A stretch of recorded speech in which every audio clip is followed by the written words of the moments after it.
Hello there. Today we'll be doing a trie. We'll be implementing a trie data structure with the following methods.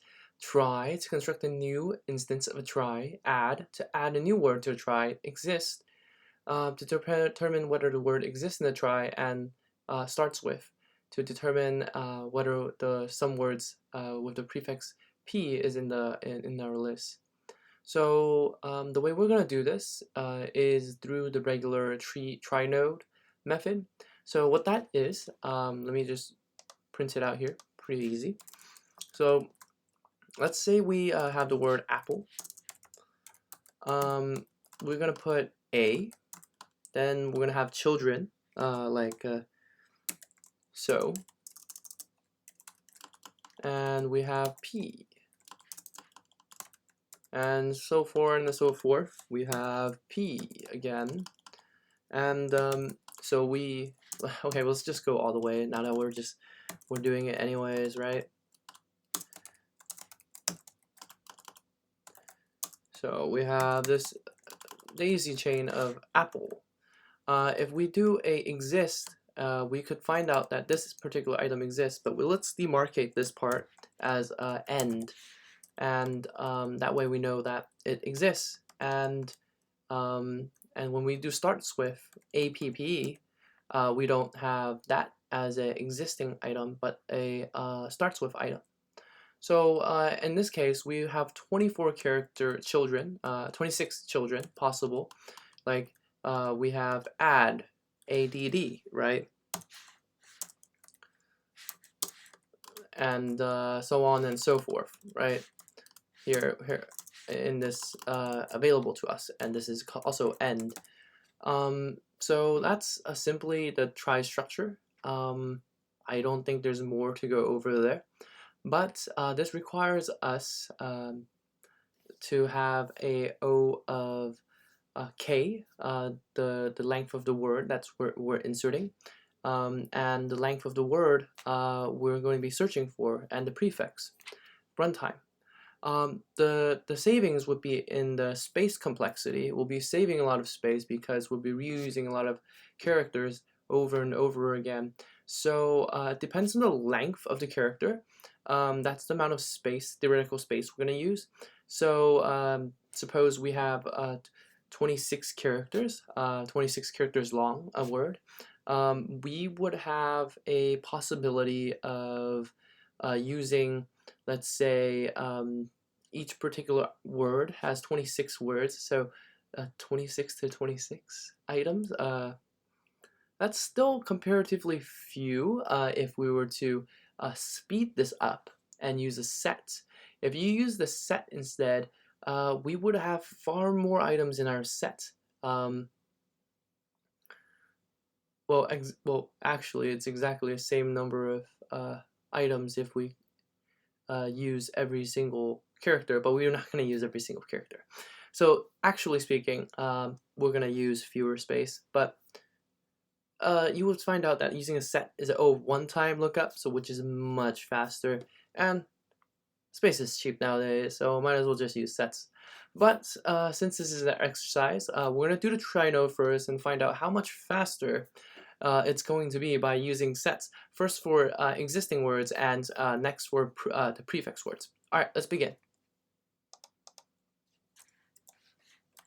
First, we have to create a class called trie node.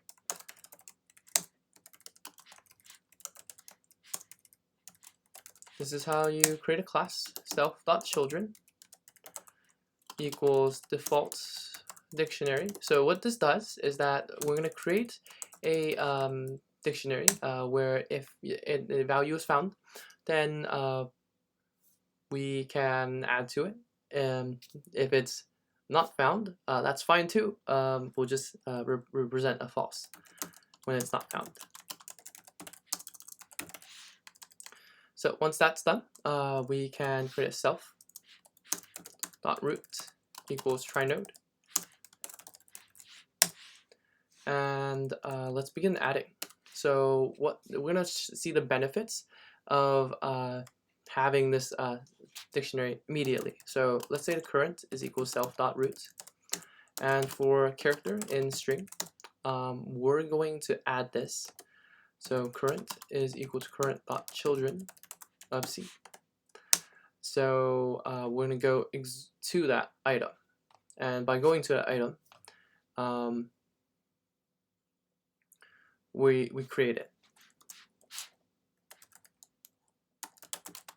And once we hit the end, we set the current last item to be true. Okay, so existing. So we're going to set the current equals self.root. For C in Word. Let's check if it's in the, in the grand scheme of things. So if C not in Word, in cur, not children,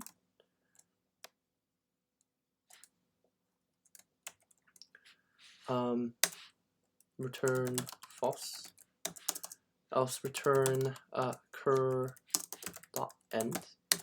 The same thing, so cur.end is whether the item is there or not. And oh, one more thing we forgot. We need to move cur to equal to cur.children of the C.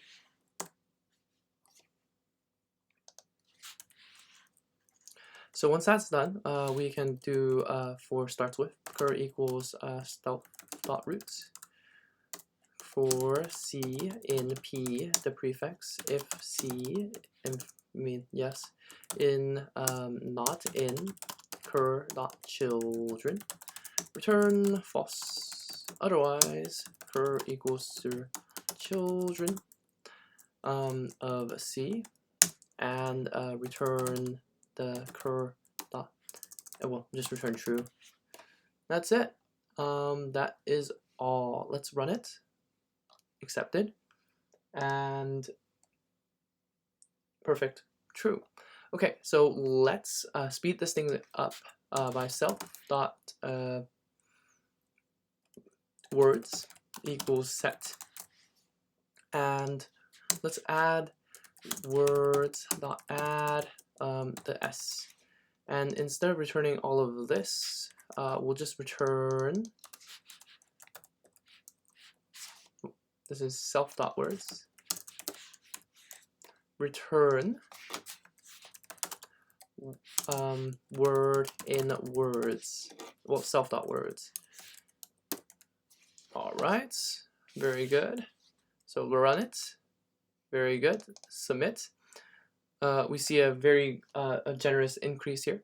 So let's make another addition. So self.prefixes equals set, and starts with, and we'll add all the prefixes. So for I in range lang of s, we're going to go for every item in the length of s, and we're going to s going from the beginning all the way to I plus 1, which is because we have to ignore that. So prefix dot add, we're going to add this to our prefixes every single time, and that should allow us to have all our prefixes. And let's return p in self dot prefixes self dot, and run and submit. What? Oh, sorry. I see. So we just need to comment this code out. Submit. Perfect. So now it's much faster at the cost of space complexity. Yeah, let me just clean up this code a little bit.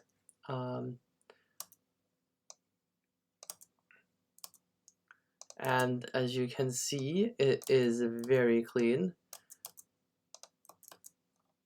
Of course, this is not the way you should be doing this, but it works amazingly.